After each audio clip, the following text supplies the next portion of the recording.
Tila hindi nagustuhan ng ilang netizens at fans ng yumaong national artist na si Nora Honor ang naging post ng supporter ni Fiang Smith kung saan sinasabi nitong ang kapamilya star ang susunod sa yapot ng superstar. Ayon sa fans ni Fiang dahil di umano sa kasikatan ni Fiang ay maihahalin tulad na siya kay Ate Guy. Agad naman itong inilmahan ng karamihan na hindi pabor sa naturang post. Anila, walang katulad si national artist sa lahat. Hindi pa aniya napapanganak ang kapalit niya sa galing ng boses at sa pag-arte, at, no way. Nag-iisa lang si Nora Honor, at wala pa aniya siyang napapatunayan. May ilan din namang nagtanggol kay Fiang.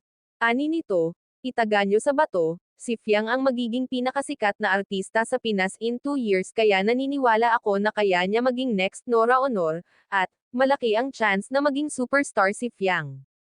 Hindi na kailangan pang ikumpara si Nora sa kahit na sinong artista dahil kahit datihan o baguhan man, o kahit yung darating pa lang ay wala nang makakapantay pa sa superstar.